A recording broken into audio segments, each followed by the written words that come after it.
Welcome to Combat Radio. Now, I brought in our resident genius who happens to be working on the art department for the upcoming Combat Radio Christmas Carol this November, which, as you know, features all kinds of talent from Breakfast Club, Sons of Anarchy, The Simpsons, Star Wars, Avengers, and takes place November 20th at the Saban in Beverly Hills. You also know this legend's work from things like The Simpsons movie, Iron Giant. It's endless with this guy, but please welcome back a guy who's going to class the show up, class the joint up, Derek Lee Thompson. Derek, how are you? I'm doing good. Yeah, it's great to be back. It's good to see you, and I will geek out on some movies. Yes, we're going to kick off our series of looking at films that this year's Christmas Carol cast is known for, and we've got a fun one today. We'll get to it in a moment because I think you should know, Derek. We actually were talking about you at lunch. We went to lunch with the members of ELO, who are feature Mark Mann, our music director, and a few other super talents. And I actually disclosed that we're building a set for the show this year. And when I said set, people were like, wait, are you serious? And I said, not only are we serious, but this set is designed to be reminiscent of Carfax Abbey, like Dracula, like the old universe. And then they got real excited about it. And your name was dropped as one of the architects of all the craziness that's about to go down. And everyone is eager to see what you come up with. So no pressure. So much fun. Okay. Reinventing a classic like Charles Dickens, that's hard. But when you anchor it with your idea, which I think is genius, of the interconnection of the worlds, that really got me excited about this as a design project of what Dr. Jekyll and Mr. Hyde and Frankenstein and Dracula and the Dickens universe are all in that same era. I love that. I'm so convoluted in thought. I thought Dracula, Wolfman, Sherlock Holmes, it's all tied together with Scrooge. Yes. Yeah. And so, we're talking about doing something for Halloween next August too, something like this for the kids. And we thought, well, this way I can get dual use out of the sets. But you and I had talked creatively about, I should also point out, bit of a fun fact / secret here, that Derek is working up some concept designs for a Marley and a ghost stunt. More on that as we progress towards it. But you may see some special behind the scenes footage of what we're about to try if you get the YouTube event pass, which, by the way, the proceeds of that go to the children battling NMOSD. So you can get that, and you can see us building a set, if that's what you want to call it, and you can see us putting some other fun things together. But it just keeps growing in what this is going to be, and I'm so excited. I can't wait to see it all come together. So yeah, this will be the best year, I think. Best cast, best overall production. We're starting to get good at it, and it's the Christmas show that cannot be contained. I'm not one to ever scale back. I'm always like, push it just a little bit more. Push it just a little bit more. Yeah. And then once you pushed it enough, you feel like, well, now we're about to do something that may be very interesting. When you start, footing it into the unknown, some fun things can happen, and that's where we're at. But one of the things we're proud of is this year's cast, and that brings us to today's movie we're going to talk about, Derek, which is the John Carpenter classic, Christine. Sonny, you ever owned a car before? No. I just got my license. Start her up.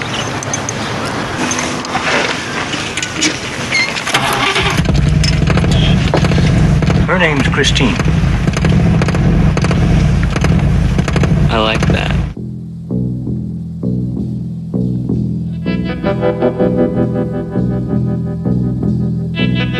I saw you guys at the football game. How'd you ever get that car fixed up like that? Oh, just plain old-fashioned hard work, huh? Ever since he bought that car, he's been obsessed with it. And you know what else? They told us the man who owned that car last died in it. What do you know about that car? I know that the guy who owned the car before Arnie, his daughter choked to death in Christine. It's that car. I swear it's the car. How's Christine coming? Oh, Cherry. That's funny, because I heard she was total. Well, after I cleaned up the broken glass, it wasn't so bad. So what if you fix it up, and he just comes back and does it again? He won't do it again.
Based on the book by Stephen King, and I should point out, John Carpenter, who's a supporter of this very charity, was awarded and his wife Sandy King were awarded some certificates from the state of California for helping us out with our charity and a Combat Radio Christmas Carol specifically. So this is nice to do one of his movies. It's well deserved, and this also features one of our cast members, William Oslander, who plays the bully, if not one of the greatest screen bullies of all time, pretty close to it, Buddy Ripperton. He is terrifying in that movie. He's so I don't know. He's genuine in it. You feel like, oh yeah, this. He's not only completely genuine in it. I mean, it's funny because I always look at these movies. I haven't read the book, and we'll get to the comparisons if we can make them in a minute. But okay. I always look at these guys. This is a fantastic cast. This is a great. Carpenter's known for getting great casts of artists together, and this movie is no exception. Mm-hmm. Someone made the argument that everyone looks like they're too old for high school, but I bought it when I was in junior high. That was sort of the thing that was done through the 70s and 80s. It was. Everybody was 25. Ralph Macchio was 25 as the Karate Kid. Right. Welcome Back, Carter. Come on. Yeah, that's a good example, too. They all look like they were in their 30s. So... it's funny because I always think, like, if you really are concerned about that, now we are getting concerned about that. Never bothered us when we were kids. We never thought that, the outsiders were all these adults in their 30s. And, right. You just referenced Karate Kid, Breakfast Club, another movie that features some of this year's cast members. Bender was 25 when he was in that movie? There were two kids. Two kids in it were actually 16, which was... oh my God, brain. Are we talking Breakfast Club? Yeah, Breakfast Club. Yeah. So we're probably talking Anthony Michael Hall. Anthony Michael Hall was 16, and he had a growth spurt. And then the janitor, Molly Ringwald. Yeah. Molly Ringwald. Yeah. We got a couple of surprises from this. Yeah. Names, brains. Ugh. Same here. Hopefully the audience will forgive us. Yeah. I always, when I was at Warner Brothers, I always made the suggestion, like, if you're really concerned about the age of your actors, and now we cast better in that sense, not better actors, but we cast better in this regard. I said, bump it up to community college, because it's just a combination of anyone from 18 to 40. And, you say it's a local community college, and, it has the same effect of whether or not it's the local. Quick shout out. Community was such a good show, by the way. It was. Oh my God. Was. And it was supposed to be Glendale Community College, which I had taken classes at. And the reason for those out there who wonder why everybody looks so old in high school, because if you have 16-year-olds, they need an onset teacher, and they're actually going to school, and it just becomes, they can only film for so long per each day. So you get someone 21. It becomes super challenging, and these guys are all really good. And like I said, I bought this, and it's funny you mentioned Community, because they shot that. After I left Warner Brothers, I moved to the Warner Hollywood lot, and I was based next to Frank Darabont, and they shot Community at that time. And I would see him doing it, and I'd be like, this is amazing, the use they're getting out of this lot. Because if you know anything about the Warner Hollywood lot, now it's just called the lot. Showtime's based there now. It's really small, and they really found inventive ways to use it, and Community was fun. Because, look, I went to community college. You go to community college sometimes to spark interest in something. But it was always my solution. Like, if you're concerned about how old these guys are, just kick it up to community college. It still has just That the makes same. sense to me. Yeah. Yeah. But anyway, somebody who's making I think William was like 25 when he did the movie. I mean, he looks like Jim Morrison in it, by the way. But he is, well, first of all, full disclosure, he's one of the nicest guys you could meet. It's interesting that he plays someone so ornery and so mean in this. Yep. And he does it perfectly, and with the help of Carpenter. I mean, Carpenter sets him up. But have you read the book that this is based on, Yes. Derek? Yes, I have. Yes. And what are your thoughts on it? And what are your thoughts on the book versus the movie? Okay. The big thing that they cut out is this idea of a benevolent soul that lives in the car. Names, I forget the name of the guy. But the actor was, Keith Gordon? No. LeBay. It's LeBay, right? Right. Yeah. So there's this malevolent soul that lives in the car, and the idea was that Keith Gordon's brain. Arnold. Artie, right? Yeah. Artie's sitting there and he's talking to the ghost and they're having this conversation. And so, but I love Carpenter's choice of Christine. She is evil right off the line. Yeah, I have to admit, I like that too. In fact, I may even prefer that, with all due respect to King. We know what he's capable of. Yeah. I do kind of like the idea that it may be just driven right out of hell and there's no explanation for it. And it comes at a time when there was a lot of like fascinating scripts and stories and books like that just had us all going. Yeah. And just the idea, and of course it comes off the factory line to George Thorogood. So we're doing some damage in the first 30 seconds. And by the way, that looked like a pretty convincing factory. They shot that with some Fuji film, so it looked like vintage film. It looked all like fogged out, and it was just really good. And that's my buddy Art Evans, rest in peace, who gets killed in the first, I don't know. He goes in with a cigar. See, don't smoke. No smoking in cars, kids. No, she doesn't like that. She doesn't. He got crushed. So Art Evans, no speaking lines in this particular film, but you remember him from Soldier Story or Trespass with Walter Hill. He did a lot of good work. Yep. And this thing just, to George Thorogood's music, comes off the line, and you're like, oh man, we have got a movie here. Get ahead, but the music in that movie, it's so good. And people said, oh, well, Christine has no dialogue. I say she does, and it all comes through the music.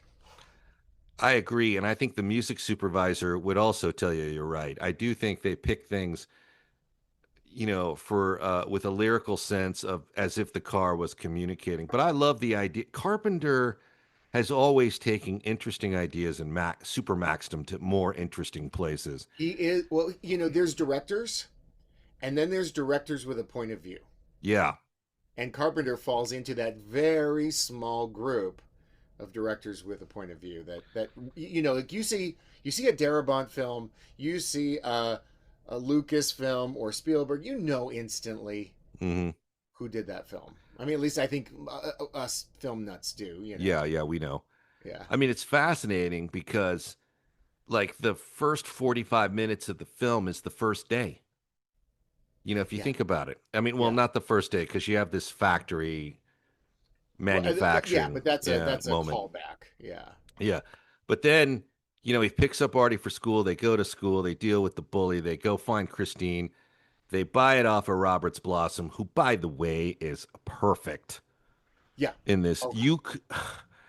If Jesus himself was casting this movie, he could not get a better actor to play this guy, to sell Artie. And he just does it with so much, sort of like a shade of wickedness that may be very foreboding, and also just a very sort of friendly old guy kind of attitude of like, he's like, she'll start. You need these. What?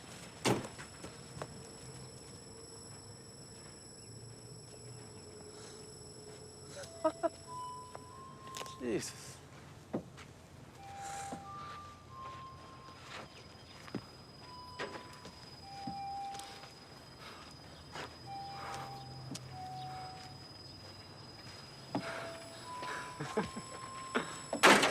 Hey, careful, Dennis.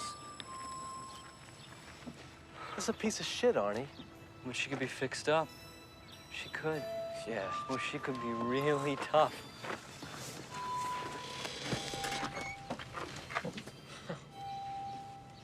Forget it, Arnie. This baby's got 93,000 miles on it.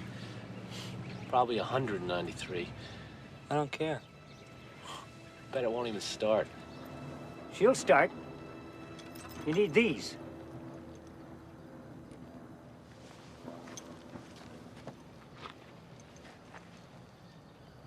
How much do you want for her?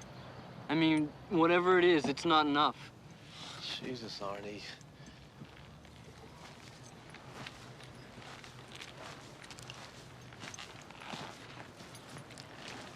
Sonny, you ever owned a car before? Yeah, he owns a Mustang. No. I just got my license. Name's George Lubbe. Arnie Cunningham. What are you asking? Start her up. Really?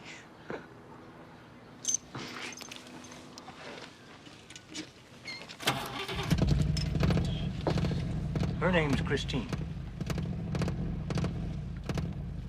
I like that. Of course, Artie is just too generous in nature and too genuine to lie to him. And Stockwell does a great job. Stockwell in this, by the way, plays a real friend. He really does try to look out for this guy. Yeah. And he's good in this. We can talk about the cut scenes later, but yeah. I'd like to talk about those because you probably got some very good, interesting insight. But I just think it's great that, Blossoms is like, Stockwell's doing the right thing, trying to talk him out of it. He even says, like, if this is such a good idea, let's come back tomorrow. And he's like, look, I'm buying her. And then, like, the one thing I thought, when he approaches Robert Blossoms and he's like, listen, will you give him a break? And Blossoms is like, I don't think you know half as much as you think you do. Yeah. The only thing I thought I was surprised they didn't do is his eyes suddenly go solid black. I mean, that's the only thing missing. But his performance kind of conveys that sense of wickedness, And her name's Christine. And it's like, shit, this Hulk has a name. Yeah, We're and doomed. the fact that it doesn't feel like he's been seduced by her. Yeah, he's the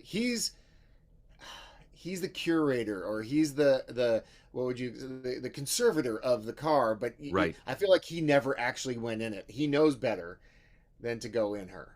Oh, he clearly knows better. And then, he has the disclaimer right off the bat because he's like, I've been asking 300, but 250 will do it or whatever. And he's like, and there'll be no bringing it back here because I'm selling this shithole and getting a condo. Basically, like, I am out of here. And it's interesting because he comes back in a later scene that's really well directed. By the way, the cinematography set up to finding this lot in this car is near perfect. For whatever reason, Carpenter has them driving off the street down a back road. He sees Christine. They back up, and without a cut, they show you the car. And it's really done. It's like a masterful. This is what, like, guys like Carpenter who had to cut their teeth with no budget learned how to do things in a real sort of economic sense, and they get this perfect shot. But Blossoms comes back, later. We'll get to that in a minute. But somebody said he's wearing a back brace because the character hurt his back, or LeBay hurt his back in the book because he had to push the car to get it to come back to life. It has to roll forward. Oh. I can't remember the book to quote it, but that's remember that. Yeah. Yeah, somebody said something like that's why he's wearing a back brace, but that's why we're having these fun conversations. But anyway, it's so dirty. The shirt and the back brace. I mean, it doesn't look like that's come off him in years. And no, he plays the creepy neighbor really well. Continue. Yeah. No, the fact, I imagine there's an immaculate house just off camera, and then you get to his property and it's just, everything is chipping, everything's overgrown. The car's been sitting there for years waiting for somebody to come along and buy it. No, he's a sucker. You got it right when you said that. Yeah. I mean, everyone seems to get it but him, and everyone seems to have sort of like a sense of dread or just a bad vibe from this car. So you're right. Yeah, he says later, his line is like, why does everybody hate my car? Yeah. I don't know, man. Maybe because it's killing people. Yeah. Maybe because it's an evil fucking machine. Anyway, one of the things about Robert Blossoms, though, I'll throw in real quick, is Mark Marshall, who is Spielberg's assistant, one of our regular contributors here, who helps with The Christmas Carol from time to time. He worked with Robert Blossom on episode of Amazing Stories, The Ghost Train. Okay. And of course, so that's, most people, kids will know Robert Blossoms from Home Alone. Right. Robert's Blossom, excuse me. And I just had to ask about him because sometimes character actors really work your imagination. I'm like, well, tell me what he was like. And he was like, great, wonderful. He was also in Close Encounters. But he's just so good and just so, like, he just has this off-center presence. Anyway, they buy this thing. Look, I love his presence. I love everything he brings to a movie. It's brilliant casting. For sure. And then the next step is they bring it home where another two great actors, great casting, Artie's parents, of course, don't want anything to do with this vehicle. I should also point out the actress who played his mom used to live in the Amityville Horror House. Really? Before the Lutzes, before there was a book and before the actual house? Yeah, she lived in the actual house. In fact, she was one of the people that came out of the woodwork and said, they're full of shit. I lived there. Yeah, she lived there when she was a kid. Anyway, she's actually very solid in this. His parents are perfectly cast, too. There's no weak link in this movie anywhere. No. And then they get to my favorite character because they can't keep it at the house. They have to go to Darnell's. Oh, Darnell's, yes. God, I love him.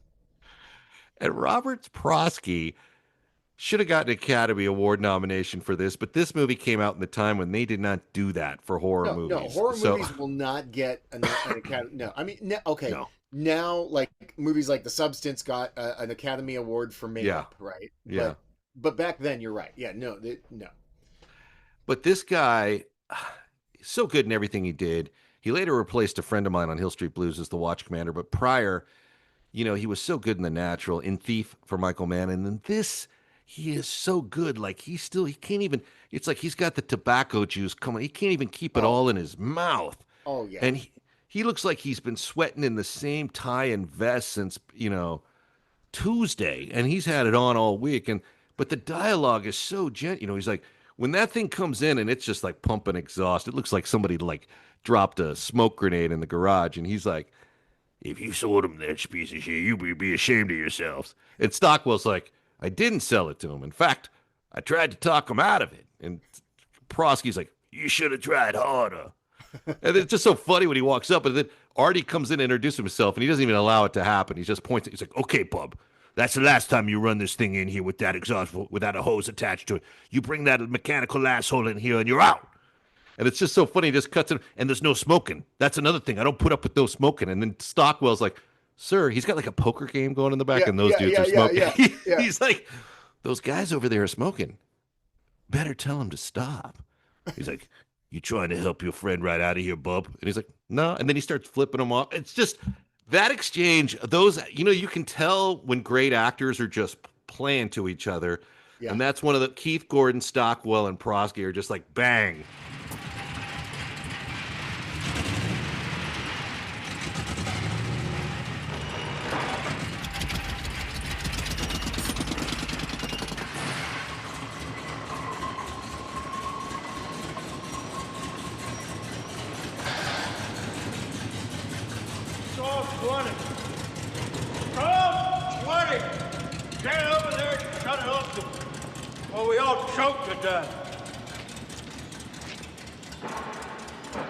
Kiddo, you sold him that piece of shit. You ought to be fucking ashamed of yourself. I didn't sell it to him. I tried to talk him out of it. You should have tried harder.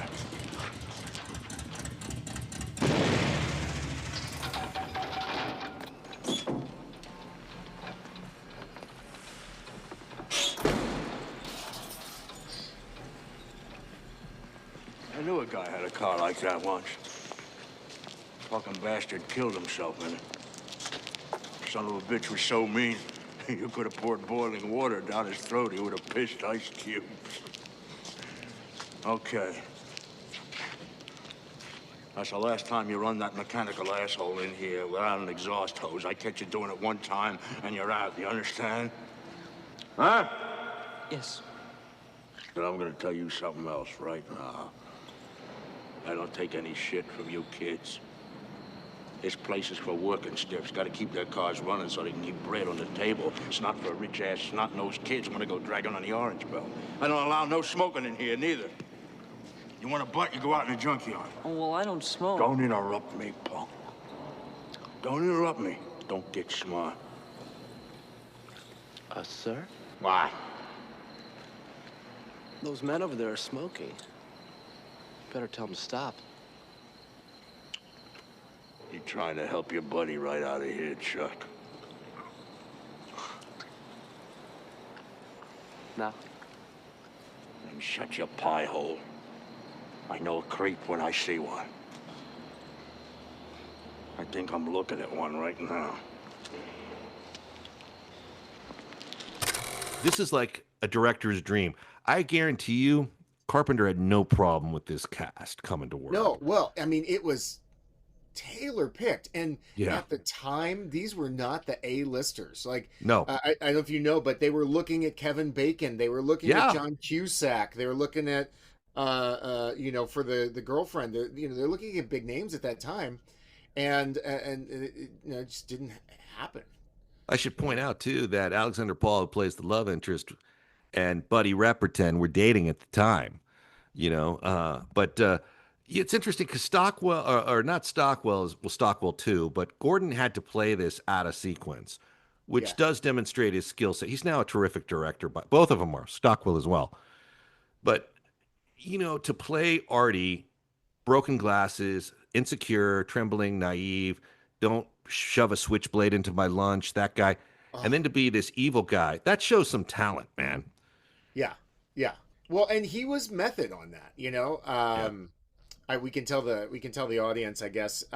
When I first moved out to California, I went out to lunch with, oh God, what was his name? See, I should have wrote Keith notes. Gordon. Wasn't it Keith Gordon? Well, yeah. I was going out to lunch with Larry David and some of the producers, and Keith Gordon sitting next to me, and I kept looking at him, and then I'd go back to the conversation, and I looked at him, and he finally looked at me and went, "Yes, I'm the guy from Christine," and I went, "Yes, okay, thank you. Continue." Yeah. And he should be proud of this. I mean, I'm sure he's bombarded with 100 wicked Christine questions a day, comments, emails, what have you, but he should be very proud of this. He's really like, "Hey, I was also in Back to School, you guys." Yeah, with our buddies. Oingo Boingo. We were just talking about that today at lunch because the ELO guys also work with Danny Elfman quite a bit, and that came up. Nice. But yeah, Oingo Boingo, another element with A Christmas Carol. They're in that. But he's good in that, too. I mean, he can deliver. That's a funny... Sam Kinnison's in that. Yes. Rodney Dangerfield. Anyway. But yeah. No, we're derailing ourselves. Having met Keith, that was sort of a cool little thrill. I tried to play it cool, but way before meeting him, Christine was one of my favorites. A story maybe you don't know yet. I hit a point in my life where I got to get my old car, and I moved out to California where old cars are everywhere. And I said, I want a 57 Chevy. And the guy that I was working with, he goes, "No, you don't want. Everybody's got a 57 Chevy." He says, "What you need is a 55 Buick Special." And I was like, okay, I think he had a friend who wanted to sell it. And it was a gorgeous car. Mm-hmm. But in the back of my mind, what did I really want? I wanted a 58 Plymouth Fury. Oh, that's an interesting call. Right? I really wanted that car. What I ended up with is in my garage, I have a fully animatronic Herbie the Love Bug. So I went completely the other way and got the cute possessed car instead of the killer possessed car. That's okay, man. That's okay. Herbie the Love Bug has its place. It does. Am I remembering it correctly? The Fury actually had a push button ignition, didn't it? It did. Well, it had push button shifting. Key? Yeah. Okay. I don't know a lot about it. I do know they had a few for the film. Yeah. They had 20 something to make 14 cars. And they had to use Belvedere's and wow. They only had one Fury that was like the hero Fury. Right. And you'll go to car shows and stuff, and I've seen some of these. They call them Franken cars because what they did is they took the dregs that were brought to the secret location where they dumped them. Everybody knew, and they gathered for $10 you could grab as much as you could fit in a truck. and so some of these guys rebuilt Furies out of whatever they could get their hands on. It's like kit bashing for auto parts. It really is. And I did the same thing with Herbie. Mine has bits and bobs from Herbie Fully Loaded because that was the movie that was out at that time. Hey, bro, you got to get it done. Who cares how you do it? You got to get it done. That's right. I think they actually used half of the Darnell set for the sort of the warehouse and repair yard for all the Furies, because that was like an old World War II factory, and they had plenty of room there. And I think they just set up shop. And Kobritz really did a good job putting some of these elements together. He deserves a lot of credit.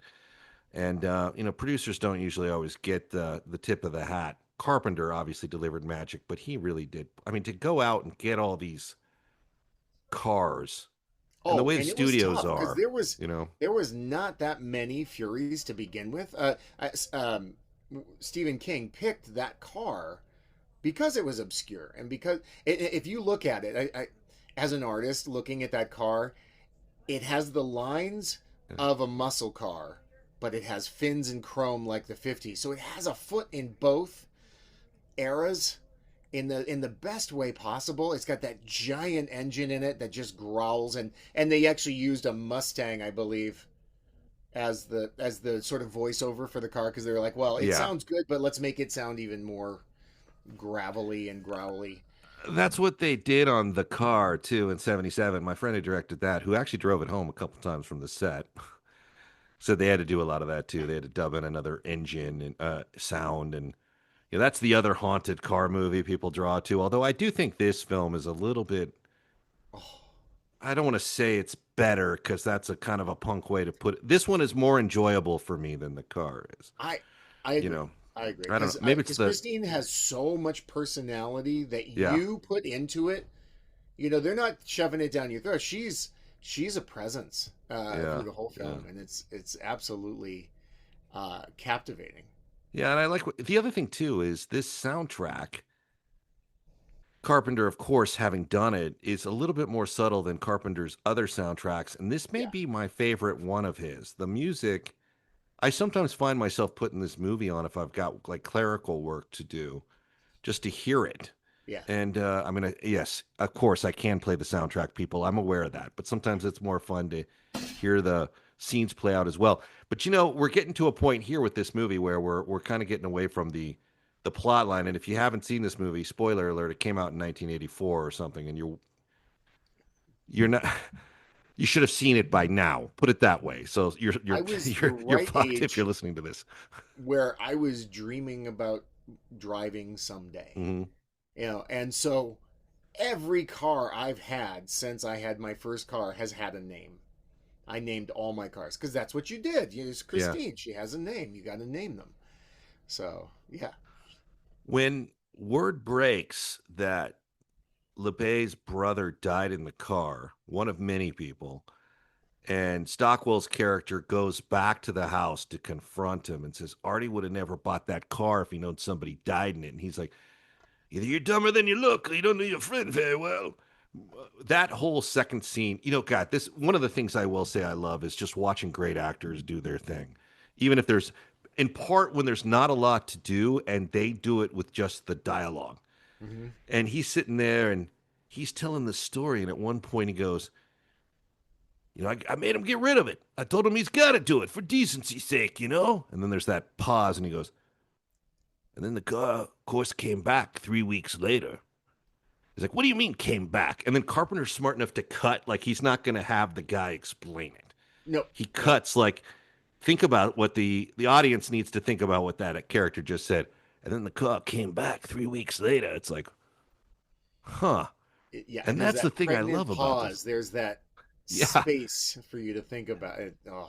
Yeah. And it's now, I do know in the book that the Darnell character was up to some criminal activity. Ripperton worked with them. Ripperton got fired and replaced by Artie, which adds to the animosity. The movie's smart, I think, to not give you any of that. The movie's kind of straightforward. Like, let's just get through this thing. That's what the gambling in the background is supposed to represent, without possibly. That's good. He's got other stuff going on. Yeah. Yeah. And of course, The car goes on some rather magnificent, from a cinematography standpoint, some magnificent killing sprees, getting Malcolm Danare, my buddy, first, who plays Moochie. And by the way, the path this guy takes to escape death is something I still can't figure out. Like, this car can't bust through concrete, but why are you running over a chain link fence and running across an open, like, machine shop yard? It's like, I'm going to stay. Like, he should have just stayed on the other side of that divider wall where it first tried to scrape him and just, I'm going to hop back and I'm going to hop back and I'm going to hop back. But then again, you don't have a movie, right? Yeah. Well, I mean, it's why did the girl fall every single time in the woods? Yeah, that's so funny. Yeah. No, we were just conventions that they use. So. One movie I loved a lot that turned kind of convention and spun it around a bit was Tucker and Dale versus Evil. Have you seen that? No. Okay. Well recommended. Absolutely hilarious. Steve Surgic and he just wrapped up like directing The Witcher or something, and we were talking about it, and we were just laughing out loud at that movie and how clever it was. And it reminds me of my friend Gunnar Hansen, who played the original Leatherface in Texas Chainsaw Massacre, who, by the way, was the backup Santa to our Christmas event every year. Some people think I'm kidding when I say that. But he had that problem on Texas Chainsaw Massacre, too, because he'd be running he'd be running Marilyn or one of the people down he's supposed to kill, and they ran so slow that he had to kind of fake the... Yeah. And he would kind of complain about it later, like, you got to really run because I'm going to run after you. And they'd be like, no, I'm limping. And they'd all get all method. And he'd be like, no, you don't understand, because then I got to carry this chainsaw and I got to run. Anyway, that happens a lot. And there is some of that in this movie. He does kind of take but you got to kill the guy, right? And then you don't have a movie unless you do. Yeah. And then what do you make? So enter another great actor who's recently passed away, Harry Dean Stanton. Incredible talent, shows up as Junkin, the detective with like the state police. And it's almost like he knows something is up, but he can't quite figure out what it is. Well, he had a lot of dialogue that was in the script, but then there were discussions with him and Carpenter where he said, hey, look, I think I want to play it like this. And Carpenter was like, sure, why not? Yeah. You play it the way you want to play it. So that character is really his. Yeah. And he's really good about it because he almost like steps back with it, which makes you almost want to see the performance more. Yeah. You know, and the whole idea like, oh man, I'm just missing a study hall. He's like, I don't care about that. I want to talk to you about your car. And he just starts going, and you kind of wonder like, who reported this?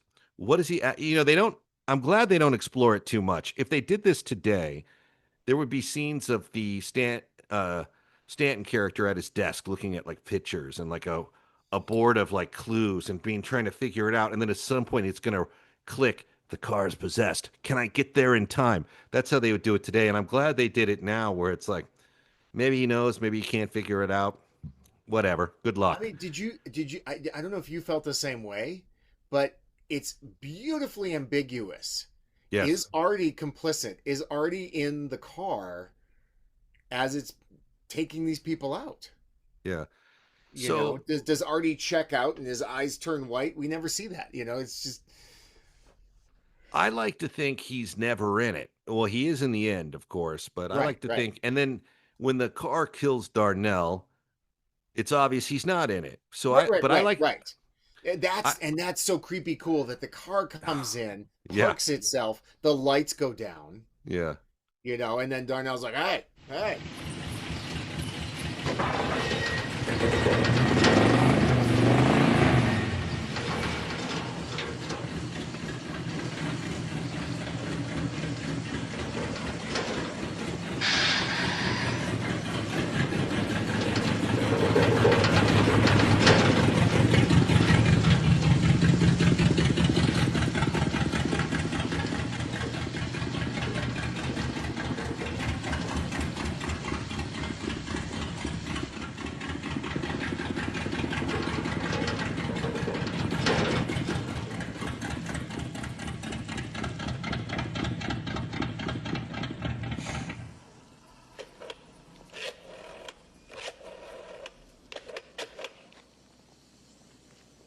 Hello, Henry.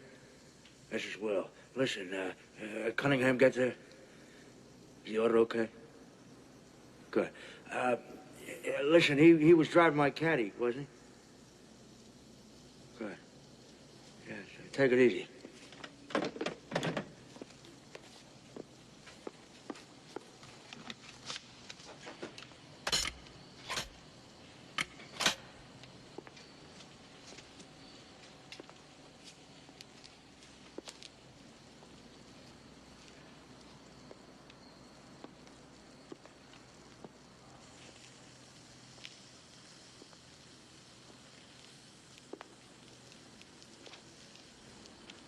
Okay, Jack. Come on out. The riot is over. If I'm gonna have to come in and get you, I'm gonna get you.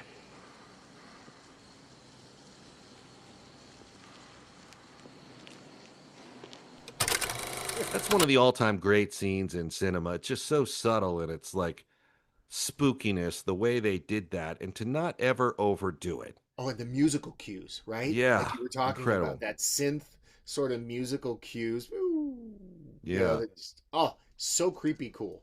And I have to tell you, man, if I pull a car door open that's had some extinguished flames on it clearly and is super hot temperature wise, and there's no driver, I am not climbing in.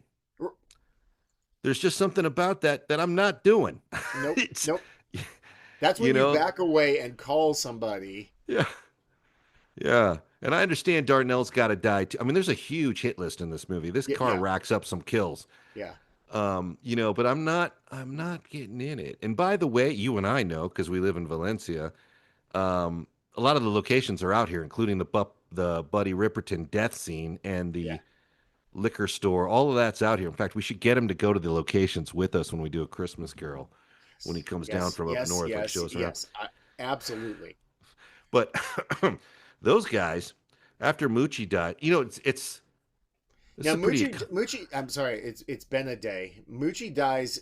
He's in that loading dock area, right? In the car, he's like, "You can't get me," and then the car squeezes itself in. Yeah. And crushes him, and you don't actually see him get crushed, I don't believe.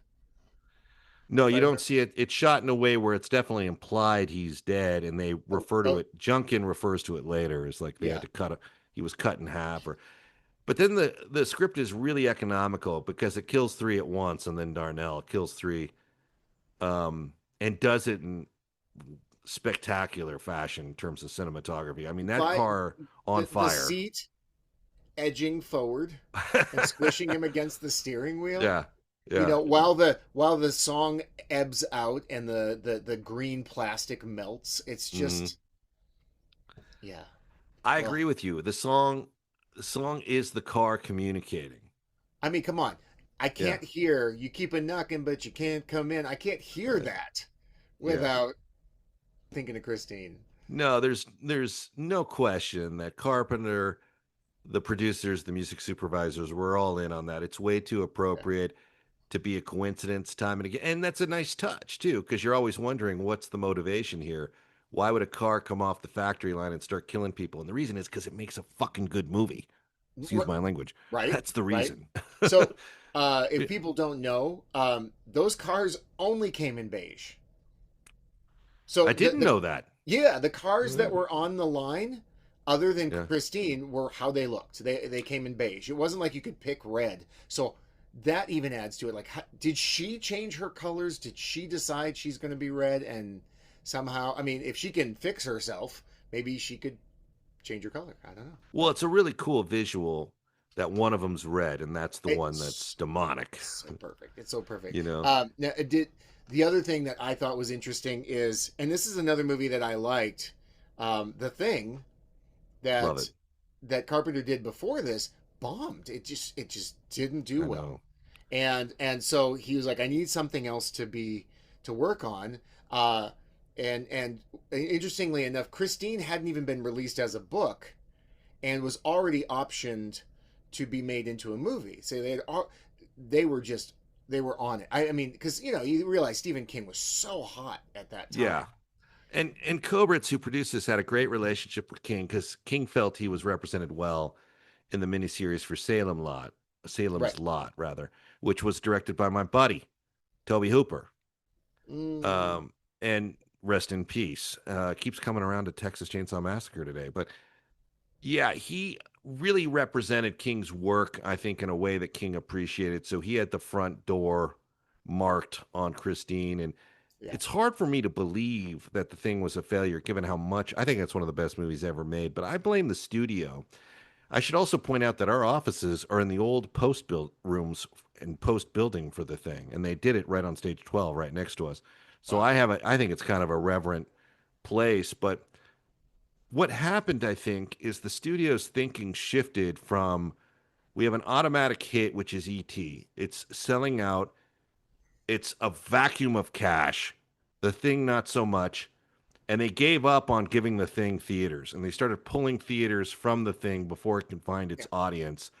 Carpenter has said that he thinks E.T. being a nice alien versus his alien is part of it. Bottom line is the studio just looked at the balance sheet probably and said, what theaters can we give E.T.? And that's what they do. And Well, that's what they did when I was at Warner Brothers. They're like, what okay. theaters can we give it? As a kid, I was living in Texas. E.T. was in the theater for so long. I saw it Yeah. so many times just because that was the only thing playing for what felt like the entire summer. Yeah. So yeah, so yeah, E.T. was sucking the oxygen out of the film industry. It was crazy. Right. And I do think that the studio, Universal, deserves some blame for The Thing at the time because they definitely did that. And Well, I mean, I don't look, I don't mind that they did it because they have a business to yeah, run. of course. I just mind, what I mind is they don't take responsibility for doing that to the filmmaker. No, no. We all know it's a business. They did that with Jaws too. As soon as Jaws hit, they were ripping everything out of theaters and putting Jaws in. And if you had another movie going, sorry, Betamax, baby, because that's what it was in Yeah, those days. right. If you were lucky. So, Yeah. but you're right. It was considered a failure, but it's not a failure artistically. It's an incredible movie. No, I mean Incredible movie. the shots, the effects, and not getting off topic, but so he needed a hit. Mm-hmm. Here is this, vetted writer, and let's make this movie. They joke that they put all their money into the cars, buying these 27 cars, and making 14, and then destroying them, just absolutely destroying them. I mean, and the cast and crew were like, oh God, please don't. That last one, we'll get to it, but the last car, there's, if I can find it, there's footage of one of the cast filming the car getting crushed. Yeah, because they were just sounds about right. oh, they had to take all the existing parts that they could gather and make this thing that could be crushed, and it couldn't be fiberglass, it couldn't be plastic because it had to fold in a convincing way, and all that. But yeah, man. Yeah, I should point out too that the second AD on this, Jack Philbrick, who is Kurt Russell's brother-in-law, actually gave me my first job ever in the entertainment business. And and I didn't even know he worked. This had never come up. He worked on Hill Street Blues in Erie, Indiana. But yeah, he's credited on this.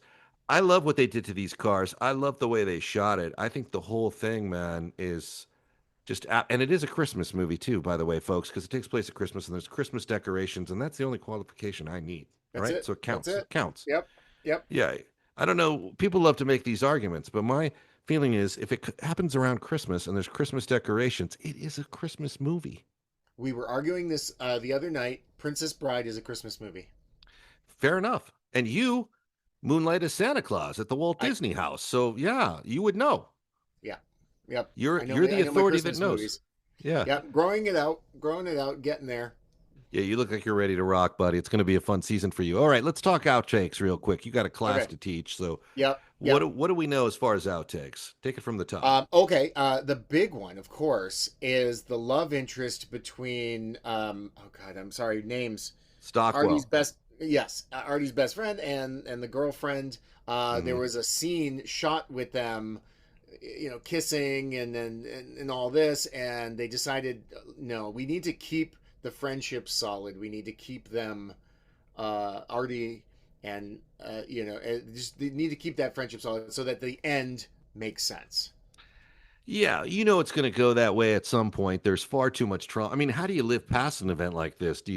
I mean, it's not like you move out of town. You're going to always be thinking about the satanic car that drove itself and killed your friend. So right, yeah, it's yeah. perfect. And there's also that scene with Junkin at the end. He's like, "You two are heroes." I'm like, "How the fuck do you know, Junkin?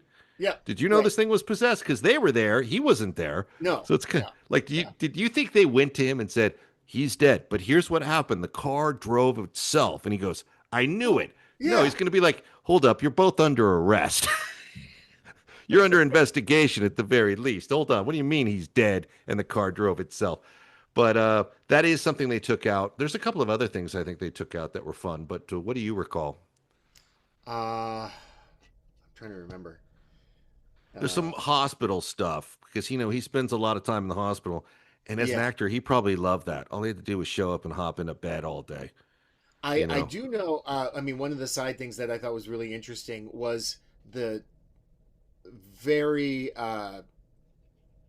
the very active process of changing his silhouette from the first scenes. Artie's look. Mm-hmm. So he's very 1980s nerd, right? That was the nerd look, right, with the thick glasses and his whole wardrobe.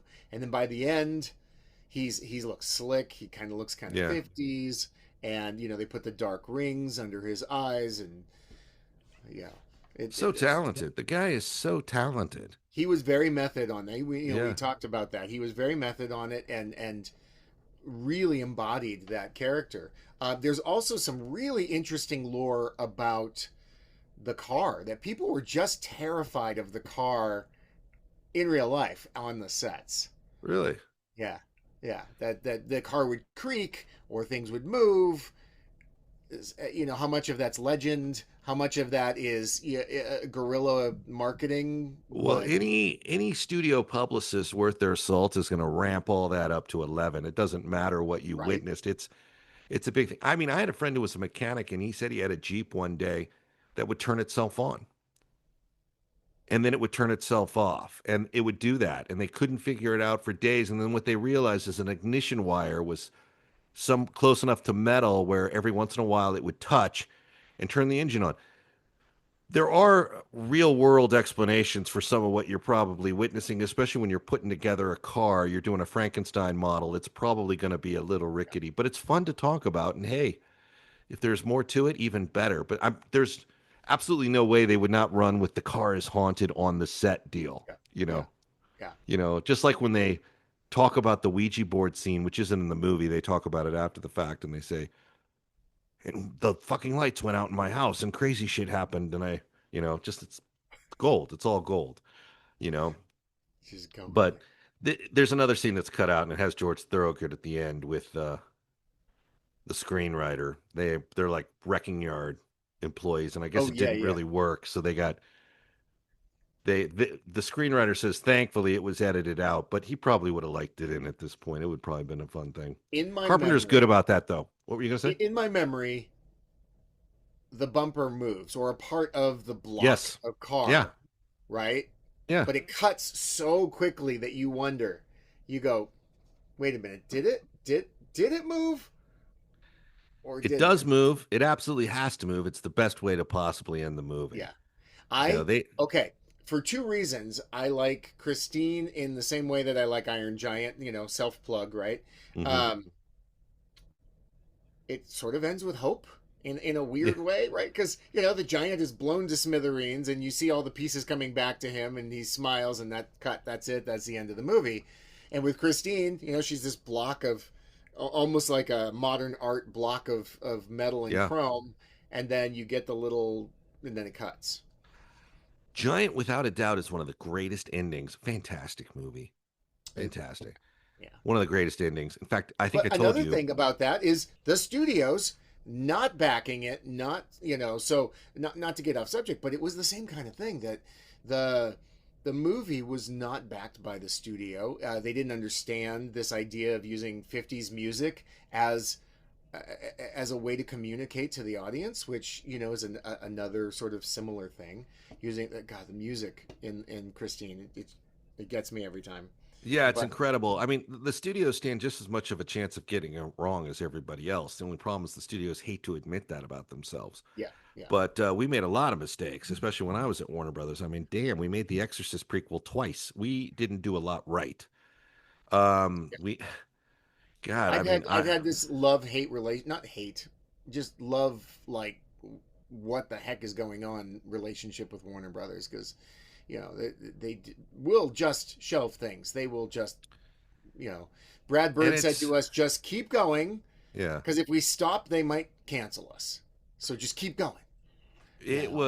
I remember I was on Collateral Damage with Arnold Schwarzenegger, and we had $13 million in reshoots that Andy Davis, who directed The Fugitive, right. really, really sharp director. We were doing $13 million in reshoots, and I remember thinking, the movie's not going to improve with these reshoots. We could give this $13 million to 2 or maybe even 3 independent filmmakers and get something really ingenious. Right. And that was like laughed out of the fucking boardroom. And of course, Collateral Damage wasn't improved with the investment. We could have like added some chips to the roulette table with like, let's give some young filmmakers at USC a chance. Let's get somebody in here for $3 million, $4 million. And see what they got. Ultimately, they did do Warner Independent, but it was never really an independent setup. Mm-hmm. And, I've just always kind of figured, like, let's reach out to new talent. Like, why are we keep going back to the same retreaded well? But the thing with Iron Giant is you had to have some sense of what that movie was going to be. I mean, that script and you could go in and you could probably see the boards on it, couldn't you? Oh, yeah. No, yeah. So somewhere I think it's been long enough that these kinds of things could come to mm-hmm. light, but I have the original entire movie in pencil test, hand-drawn storyboards version.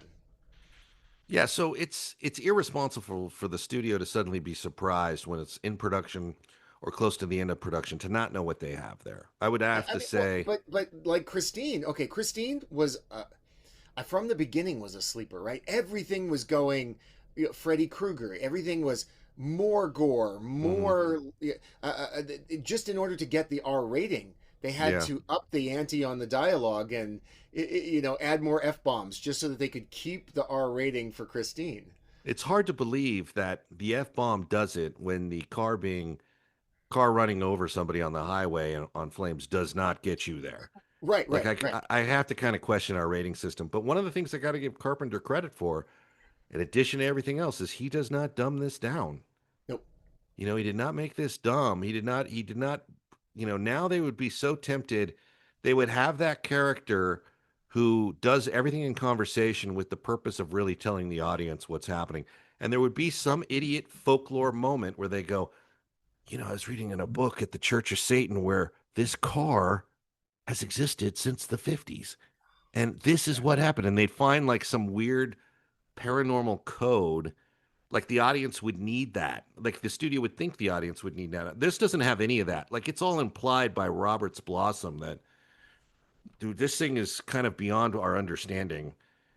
And it's going to come after you. And I think the book actually, you'd be the one to ask. The book actually ends with it open-ended. Like maybe the car is coming back months, if not years later, to get some of the characters that maybe survived. In fact, I think in the book, the car kills Junkin, doesn't it?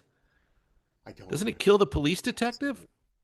I don't remember. That's a question for the comments. And yes. You'll correct us in the comments. I have it up on the shelf up there. I'll have to go get it. I mean, it's been a while since I've read it too, and I have to admit, I'm sorry, King Universe, I kind of prefer Carpenter's take on it. And King, I think Stephen King, has been disappointed with film iterations, but he liked what Carpenter did. Yeah, it's a nice touch. And Carpenter's... Now, I don't remember. Do you remember? I don't think this movie did great in the theaters, but it really built a cult following quickly after. I don't remember it doing great in the theaters. In fact, I didn't see it in the theaters. I was lucky enough to screen this at my junior high school Halloween party. My mom said, really? we're going to play a movie. What do you want? And I had just seen it in a rental, and there's something about that movie that I like. I can't remember if the crowd of eighth graders running around like embraced it or not, because there's a lot of caffeine and there's a lot of like pumpkin pie and cokes swinging Yeah. around that party. But I remember thinking like that's what I'll get. Now I hadn't seen Halloween, and there's a good possibility this is the early 80s. It's a good possibility my mom wouldn't have let me screen Halloween for the kids in my junior high, just given like the nature of it. I can't say that for sure. She may have been fine with it, but the Christine is something that's a little bit anyway more mysterious, like it's more intriguing.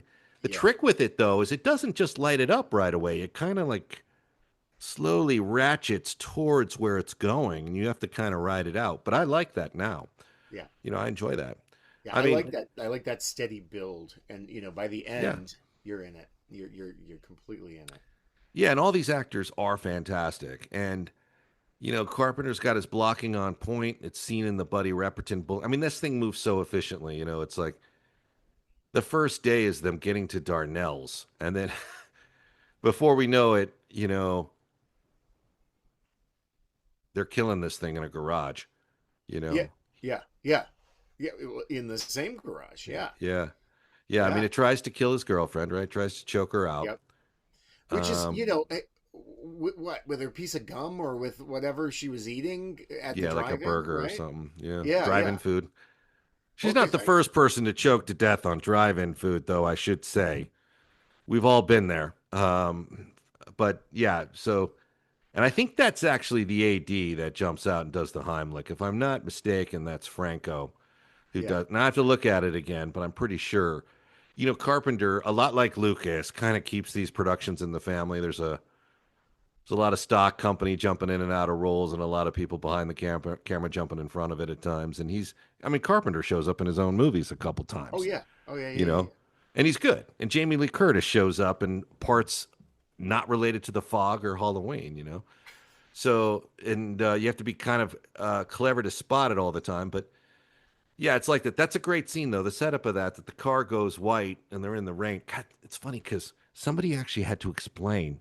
Derek, you'll appreciate this. Somebody was actually explaining what that was, what a drive-in was. Oh yeah, yeah, yeah, yeah, Because keep in mind, today's generation has probably no idea. yeah.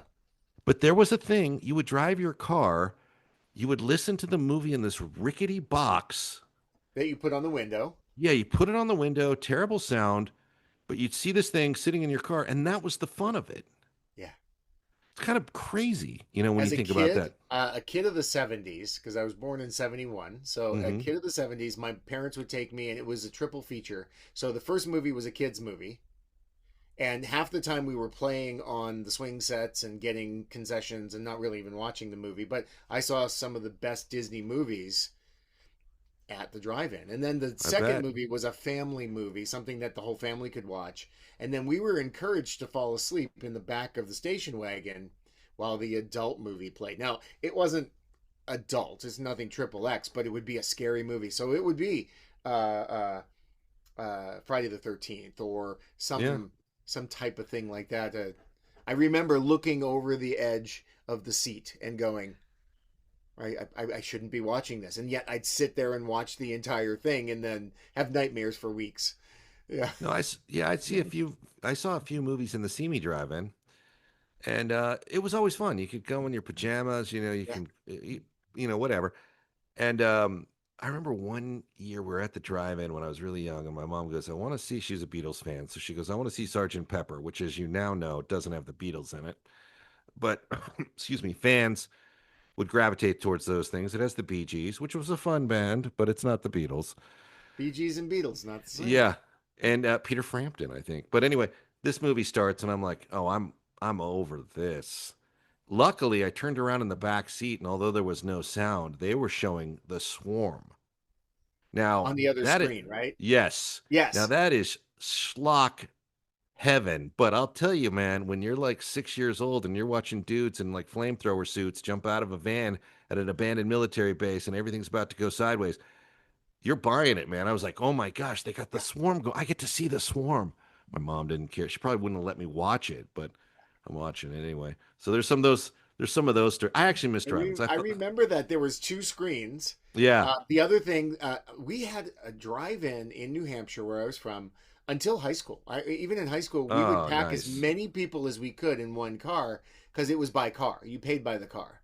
So we would pack, 3 people in the trunk and 4 people in the back seat. Somebody was on the lap in the passenger seat. The poor thing, the car was just heavy. Yeah. These are like parts of our past that I really miss. Like, I look back at the drive-in experience, and it's ridiculous. The sound was horrible. The view isn't that good, but there's something about it that's charming. Yeah. Yeah. And the big breakthrough was eventually you could you tune into the right station on the radio. Mm-hmm. That was the big breakthrough in the 90s. Because then you had the sound of at least your speakers surrounding you. And I mean, we came from a completely different time. We remember when the theaters were huge. They weren't these multiplexes where they would cut them down in quarters. I mean, you'd go into a theater, man, and it would have like 2,000 seats. Yeah, huge. And the audience was like Star Wars, Empire Strikes Back, Star Trek 2. You would see these in the movie theater, and people were going nuts. It was great. And I do think it's interesting that Christine's worked a little drive-in which I think is the Winnetka drive-in. If I'm not mistaken, it's the Winnetka. One thing I love about Carpenter is he tends to shoot in L.A. or did. And I think it's the Winnetka drive-in they used, which was one of the last standing drive-ins. So there you have it. Someone will look it up and tell us or correct us. There's the one that's on the 5, heading down towards like Disneyland, and it's a swap meet.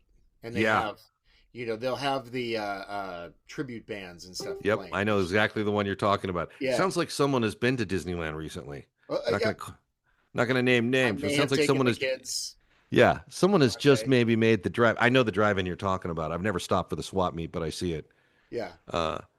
I miss these things though. I see movies like The Outsiders and Grease that have drive-ins, and I'm like, that was a thing. Yeah. That was a thing. Yeah, that was part of it. Yeah. Like another thing was people setting up a screen and showing slides. That was a thing. Now. Oh yes, yes. Yeah. Like, no, that was part. Oh God, not telling tales on my mom, but she went on a cruise and she came home with the slide. She had it taken, all the pictures turned into slides, and she had the reel, and she put them on and sat there telling us everything that she ate and all the things that pictures of the food and that was a thing too. Yep. You used to have to actually take your film in to be developed and come back to you.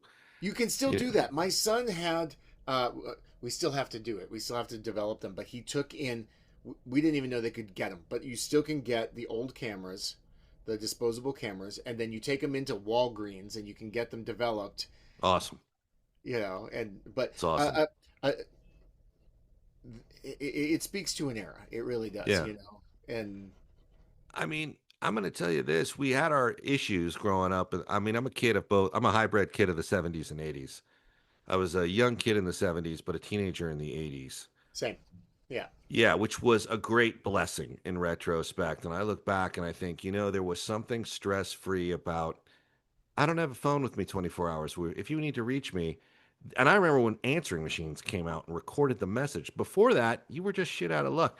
But I miss those rotary phones that you hold up and super solid. So if you had to slam it out of anger, you weren't going to hurt anything. It was made of Bakelite. The thing was brilliant. Yeah, you probably have one.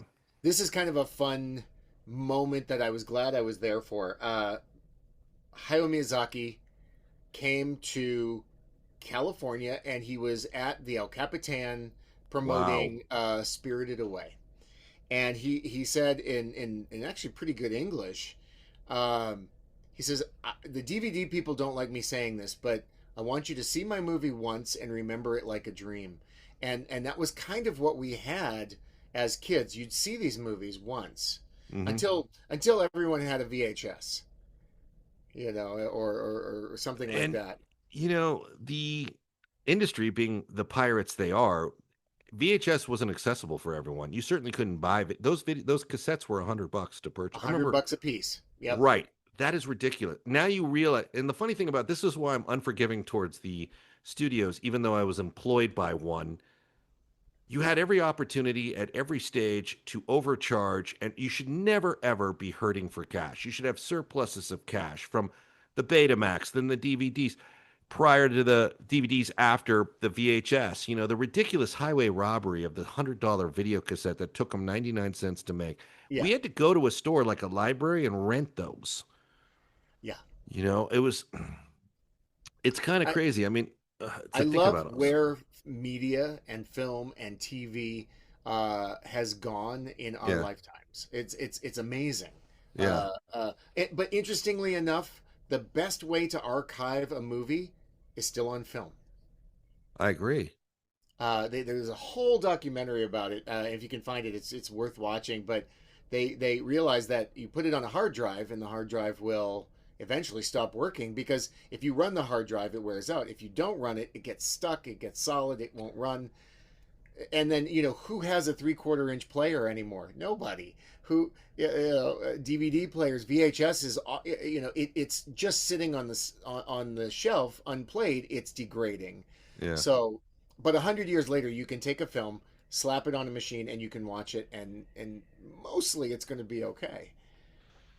Yeah, that's awesome to hear. Yeah, it's nice to have a touch of the nostalgia in today's conversation. Although we're talking about a movie that's loaded with nostalgia, which is Christine. Even when they made it, it was loaded with nostalgia. You know, for the people listening to this, there was this thing, and it's happening even now. We see it with our kids. There's a nostalgia for the 50s for us kids in the 80s. I mean, think of it. You know, Grease. Oh God, what was the American Graffiti? Yeah, I mean, there were so many movies with this throwback to the 50s. Yeah, and so now there's all these period pieces that are 80s movies. I mean, of course, Stranger Things, right? Stranger Things that's the whole 80s core for the kids. Yeah. Yeah, and it's fun to see some of these 80s elements, like E.T. has a Dungeons and Dragons game in it. Yeah, yeah. And then the kids got to go out and wait for the pizza, you know, in order to play. And they just so fun. Like, I love looking back at these movies. There's these fun things in these movies that are like, oh, yeah, Dungeons and Dragons. As a kid from New Hampshire, I'm driving down White Oaks in Simi Valley. And I stopped the car and I went, this looks familiar. I know this. I know this road. Yeah. And I tell the kids, I'm like, this is the street from E.T. Yes. And they're like, no, it's not. It can't be. And so we drive down the road and we get to, I think it's whatever the cross street is, Chatsworth or whatever. And sure enough, on the side of the building is the silhouettes of the kids taking off, you know. And when I got home, I looked it up and saw that it was. Yeah, you know, the Poltergeist cast tells me that the Poltergeist house is not only out there, which we know, but is now it's an Airbnb. You can go rent it. When it was up for sale, I tried to get over there so I could, you know, see it and you know, potentially buy it. But no. Well, the interiors were on a set, so I'm not sure how it matches up, but they probably matched up pretty well by now. I think they probably. From what I've seen, if you look online, you can still see, I think, the Zelle or whatever, the Zello listing, and they had it dressed very much like. I bet I think they would have probably made those concessions now. But I mean, Oliver Robbins and Martin Casella, both of which have done Halloween episodes of this show, you know, told me that we're going out there and we're going to hang out for a night and do like scare kids or whatever they do from the house. Yeah. Fun fact, not only was that directed by a buddy of mine, but another friend of mine who's the reason we have this very show is in it. He's one of the guys putting in the pool, Sonny Landon, who was later Billy the Indian in Predator. He's putting the pool in the back. Yes. You know, you can't get away from 80s Hollywood. But yeah, Simi Valley's loaded with a lot of those tricks, and hopefully the neighborhood has embraced it because they have in Pasadena with Halloween. Yeah. I think they realize there's no way around people coming to see it. Like the Strode house even had like pumpkins, and you could take a photo, go ahead, help yourself.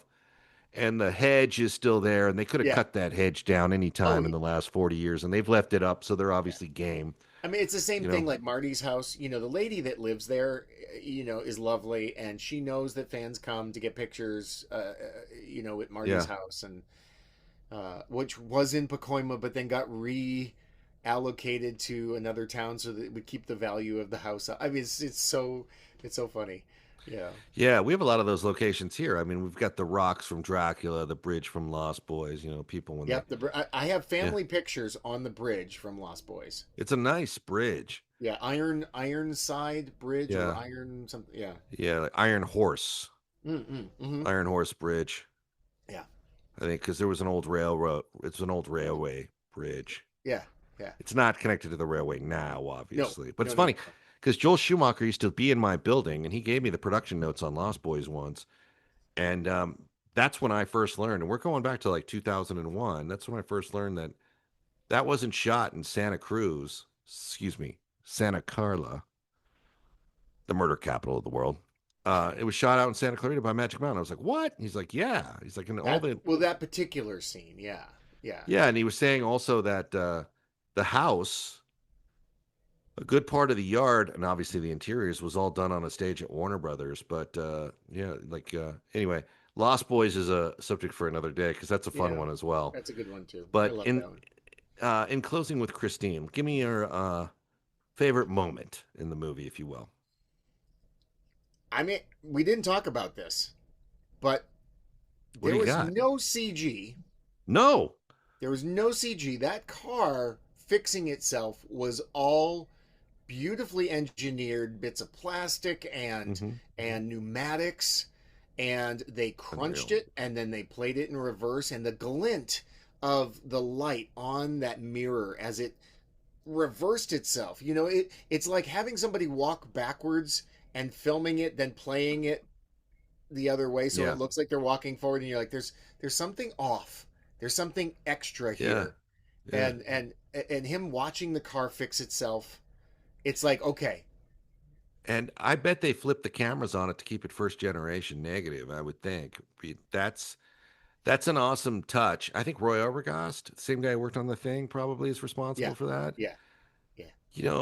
That is a great trick. Carpenter had said at one point that they were going to have the car fixing itself off screen, maybe with sound or music. Which they do. I could see where that would work, and why they thought that, and they tried it. And then I think I can see why they said we gotta add a spark plug or two to this thing. That's a good. We already talked about the sound effects, but the growl of the engine. They did have. I think if you go back and watch, they anticipate the next scene. They sort of lead you into the next scene with the sounds of the crunching metal and what is going on. I think even the first time that she fixes herself, we don't see it, and she's just, you hear sounds, and then she's all better. You come around the corner with the camera, and she's perfect. Right, that's right after they run Ripperton down, and it's like, for the police detectives, it's like 100% back in shape. By the way, Stanton's great in that scene too. He's really good at like trying to be like confused by this. Like it seems like he believes Artie is telling him the truth, that Artie may not know what's going on, but he's trying to figure out how it all connects. And then again, did they even make this color anymore? I can't even see the paint lines. And Artie's like, oh yeah, look right there. Yeah, right there. Yeah. And I don't know. It's interesting. Like, I'm not sure why he's hiding it. He should just say, yeah, they trashed it. Go arrest him. I built it back up. But I guess you don't have some of these intriguing movie elements if you take that road. You can find other inventive elements to movie forward. But and also, like I said, I don't have any problem with this movie. I love this movie, but I don't know also why he's like, you guys are heroes, like Junkin, like we're talking about a satanic car here, buddy. What are you? Anyway, the movie's gold from top to bottom. Go ahead. Hardest thing to do in any movie is end it. Yeah. Yeah. So leaving it on the idea that, is she going to fix herself? I mean, how powerful is she? And you're left with that to sort of ponder and think of, is she going to come back? And the fact that they never did Christine 2 is a godsend. I don't want to see Christine 2, Christine 3 in 3D. You know, it's. They discussed it at one point. I'm not sure when. Yeah. But I am sure it came up. Mm-hmm. And because you can do it with a different cast, what is that movie? I mean, this is going to sound terrible. I'm glad there's not a sequel to it. I think this is a great movie by itself. Yeah. But I wouldn't also not be surprised if someone walked into my office and said, I got an idea for Christine too, and being like, that sounds kind of fun. I mean, it wouldn't be the first time. But I don't like to cater to those elements, but I'm not going to say I'm unlame enough to not listen to a sequel pitch on Christine too if somebody had an idea that was interesting. I would take the lunch meeting is what I'm saying. Yeah. Yeah. I'm with you on that. Of, like the new Teslas and things like that, that these computered cars have a mind of their own, and therefore, hey, I want to go left, and the car goes, no, you don't. You want to go right, and the idea that the car takes over, but I think it's better when there's no machinery, like there's no tech. It's all rivets and gears, and with Christine and with Herbie, the magic is never explained. Yeah, and that's okay. I don't think you need to have the magic explained. And that's an interesting point too, because I agree with you. The magic shouldn't be explained, though I'm sure a studio making it today would want to explain it with some bullshit. Oh yeah. They would probably show. Yeah, it would probably be like that Futurama segment when Bender's the werecar, and it's like, we took parts from Hitler's staff car and Mussolini and John Dillinger's tires, and it's all done for comedic sense. But I can see them doing like a trail, and they would do it to the opening credits to make sure the film doesn't run over 90 minutes, so they can get the maximum amount of screenings in a theater in a day for profitability. But I'm with you, man. I think it's good. There is no CGI rather in this thing. The movie, to me, man, is great the way it is. It's one of those films where you have to think when you watch it. You're intrigued. You wonder things. Yeah. And in a fun way. There's no hard labor here watching this. It's just a fun movie. I was honestly shocked because when you get to the part where Artie gets thrown out of the car. Yeah. Basically, she has ejected him. She's like, I don't need him anymore. Right. I was shocked. Because I didn't know whether he was in there and part of it or not, and that was a conscious choice, blacking out the windows so that her consciousness is it coming through him? Is he actively participating in running these people down? My feeling is he's not, but he knows about it, and then. They got to the end and they said, this dude's got to die. So we're going to put him in the car. It's the most efficient way to do it. Yeah. Yeah. Probably, right? It's the only way in the heat of this engagement. It's the only way that feels ethical, killing him in the showdown. Yeah. You can't go kill him later, and he's not going to do time. I mean, okay. As a filmmaker, I've thought about these alternate endings. Would they be fighting this car tooth and nail, thinking Artie's in the car, and then Artie walks through the door and goes, hey guys, what's going on? And then Christine just runs him down. That's good too. Ultimately. That's really good. Like, oh my God, you just killed Artie. The car's insane, it killed its owner. Yeah, that's good too. There's a lot of different intriguing possibilities here. Yeah. But the whole thing is fun. The way they did it is just, it rings. It still plays. I watched it just recently because, we said we were going to talk about it. And it's still. You can watch it with your kids too, and you're not too worried about it. You know what I mean? Oh. If you have young kids. So we have been selectively picking what they can watch and what they can't, right? Mm-hmm. And one of the ones that we showed was Poltergeist, which terrified me as a kid. I said, Dad, I want to sit in the front row. He goes, you go, man. And I sat in the front row, and I felt like I had... Like, Dad, can I come back and sit next to you? This clown has tripped me out. Yeah, anyway. yeah. But I showed our kids that movie because, first off, it's a Spielberg movie, and it's a Spielberg movie, but it's not, right? Because he couldn't be on set directing it, but he was on set every day anyway. And the movie takes you through this ringer, but at the end, the family is okay. It ends with a joke. Yeah. It does end with a joke. Yes. So does this. This ends with a joke too, but you're right. Right. The guy comes out with his boombox, right? We have to explain to the kids what a boombox is. Why does he have this giant box on his shoulder? Like, well, that's how you carried your music back in the old days, in the 1900s. That is so fun. Yes, we had a thing called cassettes. Anyway. Yeah. Yeah. So how did your kids react to Poltergeist? Oh, they loved it. Yeah, they loved it. Yeah. It's a well done movie. It's a well done haunted house movie. I think. Yeah. It's another movie that's really well cast. There's no. I mean, Spielberg's fingerprints are all over it. I know Hooper directed it. I mean, I never spoke to Hooper about Poltergeist when he was alive. He would not talk about it, and we knew that, so we didn't bring it up. Gunnar Hansen, Leatherface, told me at one of our dinners at the Rainbow that he only directed one scene. Now, I don't know if that's true. The scene he said he directed is the scene where the chairs are on the kitchen table, Yeah. I don't know if that's true. Oliver Robbins and Martin Casella say that's not true. They remember him directing a lot more than that. But I will tell you, that one scene is the only scene I've heard Toby talk about in interviews. Now, maybe I'm missing something. So it is interesting that Gunnar says it's one scene. Toby only has talked about that one scene.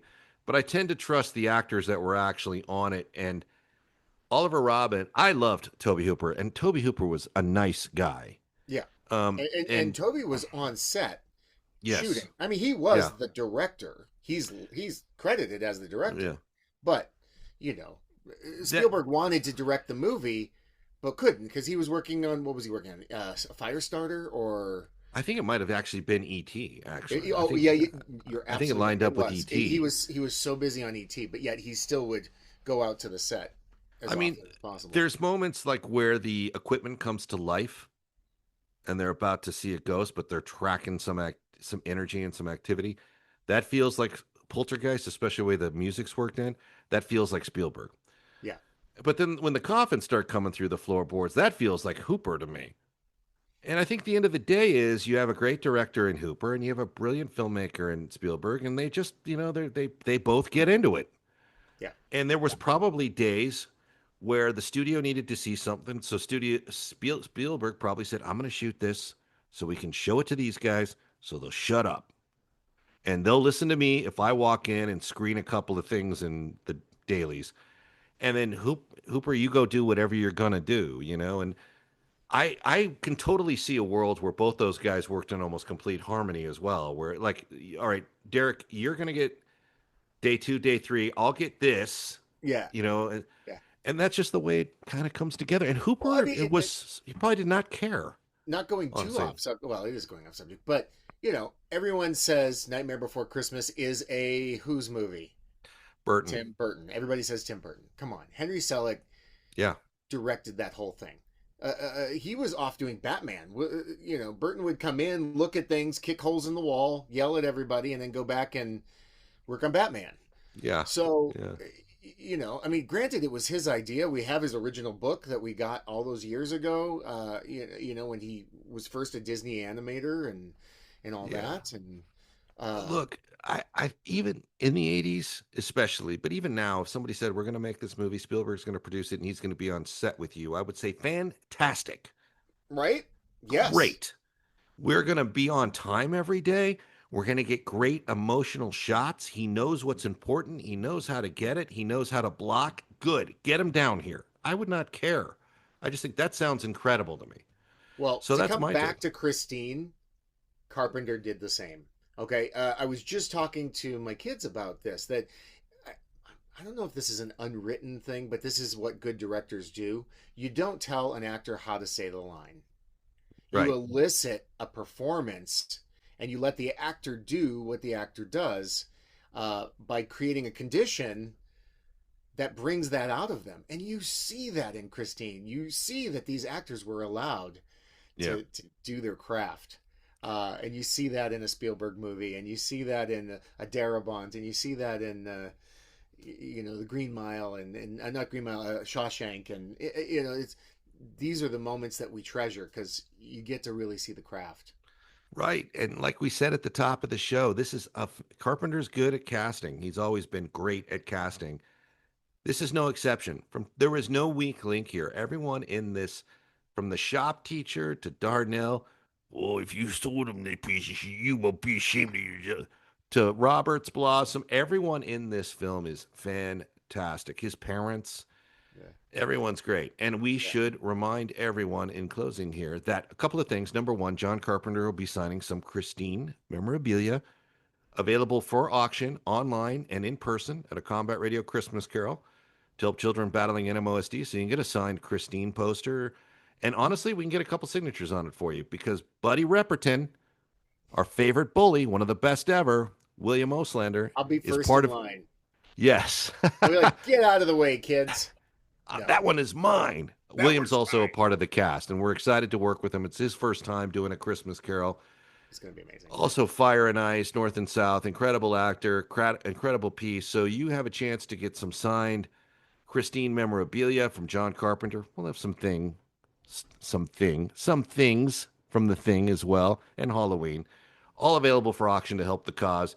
And, William will be part of the event. You can meet him, get on the red carpet with him, get something signed by him, and help the children and save a life. So we're in a good place. Christine is a fun movie. I dare you to see it and come back to me with some kind of complaint. I just don't think it's possible, man, but go try it. Go try it. It is of an age, and filmmaking is different now, and that's okay. Yep. But it has its place in that 80s, theater. I cut my teeth at Blockbuster. I would come home from school, go to Blockbuster, rent anything from the horror genre, and I saw everything, and the good, the bad, and the ugly, and that one still stands out to me as a gem. Yeah, it is a gem, and I'll say this in closing. When you mentioned Blockbuster, one of the resources we don't have today is the video store clerk, who really probably knew what to recommend. Now you have like images and a write-up and it comes in your algorithm, but there were guys that would say like, and you could go to them and say, look, I would like Christine. And somebody say, well, you got this movie, The Car, and you got, 10-speed bicycles driven by phantoms in this movie. They were such a wealth of information, those guys, particularly at Eddie Brandt's, which that was the video store on, I think, Lancashire that the studio did. I was there all the time when I was a PA. The studio sent me there all the time for obscure, unheard of British series and things to rent. They had it all. But I miss having someone to ask, like the old Music Plus clerks, like what's good, what's out. Well, and they knew. They knew. They were a video file. They were, a music geek to the nth degree, and they could tell you, wow, this track, and they could even tell you who shot the cover and all this stuff. Funny quick story. In high school and early college, my Friday night, go rent 3 movies, get myself a Domino's everything pizza and a 2-liter of Dr. Pepper, and that was my night. I was a lonely guy, but anyway, I went in and I kept renting all these horror movies, and the girl at the counter who I saw every Friday, she said, "Are you okay?" Because I kept renting all the horror movies. No, I mean, that makes sense. Like, we were the same way, like in the 5th and 6th grade. I'd be like, okay, grab your Mongoose, grab your Diamondback, get on your BMX, get over to my house, we'll order pizza. It wasn't Domino's then. It was Golden Crust in my neighborhood. Nice. And we're going to get some root beer and stuff, and we're going to, it's movie night. And I would have something that the parents would hate me for. Like, I got a VHS copy of The Thing. I have Raiders of the Lost Ark too, but I have The Thing, And of course, that's what everyone wanted to watch, right? Because it's like forbidden. And they would all come pedaling over, park their bikes, and that was kind of the ritual. They'd watch it. Sometimes they'd fall asleep. Sometimes they'd go home. And, it's just the simple times were good times. And you're right. I bought a VHS in high school. I paid $250. It was everything I had. And my mom says, why would you waste your money on that? Who wants to watch a movie a second time? That's ridiculous. Me. Yeah. No, that is a thing. People like movies and they'll rewatch them, and there's an investment in how you want to be entertained. It's a smart buy in my book. But you're right, those guys did know. And like, I would go we didn't have a Blockbuster yet. We had a Classic Video. And I'd say, I'm looking for a Kung Fu movie. It's about 2 guys. One fights with a 3-section staff. One guy has blades. And I'd explain it, and they're like opposite numbers, but they team.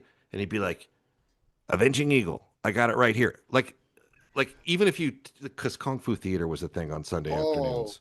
God, I love Kung Fu Theater. It was great. Creature Double Feature. That was the other one. Again, that was awesome too, man. That was all. And, you know, so you'd go in there and those guys would know what it was. And they'd say, if you like that, then you're going to want to see this. And how about, and then be like, have you ever heard of Jackie Chan? I mean, this is like in the early 80s. And I'd be like, no. And they'd be like, you're going to want to see Jackie Chan. And boom. You know, it's like I miss that level of, that's the next phase for a lot of these, I think, streaming services is sort of it'll be an automated guy, regrettably, but a guy you could punch up and be like, the video clerk option, click here. And a guy comes up and it's like, hello, I'm your video clerk. What can I do for you? I don't hate that. You know, cool. If we're using the AI to sort of bounce ideas off of you of movies you could watch, then you go, okay, I'll watch that. And then you watch it and you go, well, that sucked. Or, ooh, hey, no, that was good. Then you share it with everyone else and go, hey, guys, I found a gem. You know? Yeah, and it's nice. It's nice to have someone to ask those questions like, can I watch this with my kids? Yeah. We use that. That was that parents' guide. You know, like what kind of stuff are we going to see in this movie if we show the kids? And you know, because we want to grow their repertoire without damaging them too much. We do. Well, this has been fun for us. I know you got to teach a class, right? I do. I got to go teach a class, but I making the world a better place. Stuff. Yeah. Well, look, it's an absolute privilege anytime you get a chance to hang around a legend like Derek Lee Thompson. Remember, there's his movies too. If you don't want to watch Christine, first of all, you should be ashamed of yourself and rethink it before you talk to us. But if you want a double feature, there's a lot of movies that this legend worked on, such as Iron Giant, classic, The Simpsons movie. There's a long list of movies this guy has lended his talents to. But most importantly, November 20th, he'll lend his talents to a cause that's going to actually help a lot of terrified families and children have some hope this Christmas. The medical community is a rough place to be if you're 8, 9, 10 years old. Yeah. It's hard sometimes to think you count. It's hard sometimes to feel human. And one thing we try to do is to remind everyone that there is hope out there, and we try to supply it. You can go to our YouTube channel and purchase an event ticket, which will give you all the backstage special features, all the red carpet interviews, all the elements leading up to this, including us building a set. Derek, me, and Sid Nicholson from Baywatch in a few weeks. But also, it'll give you access to all the silent auction items. You can get things signed by John Carpenter, the cast of Christine, the cast of The Thing, bunch of Star Wars legends, Predator, the cast Predator signed some stuff. And by getting it, you'll be helping save a life. So think of these things when it comes towards the holidays, or better yet, think of them now. We shouldn't only help around the holidays. I'm trying to do a better job at helping more often. Yes, our event is during the holidays, but you can get involved now. Go to A Combat Radio Christmas Carol. Check out the auction line there. Check out all the news, the information. Get your streaming ticket if you can't get an actual ticket to be with us. And be prepared to do some good. So, for my intrepid co-host today, the legendary Derek Lee Thompson, I'm Ethan Dettenmeyer, and thank you for tolerating yet another episode of Combat Radio. Bye, everybody. Bye-bye. They come out of darkness, sometimes with thunder, sometimes with lightning. Their presence means death. The prison master is afraid of him. The guards were afraid of him. The town is afraid of him. Lucifer is coming for you. Rest easy, Jack Carr said in a low tone. You're in the final 30 seconds of your life. No quarter. No quarter. Kill all masters. Coming soon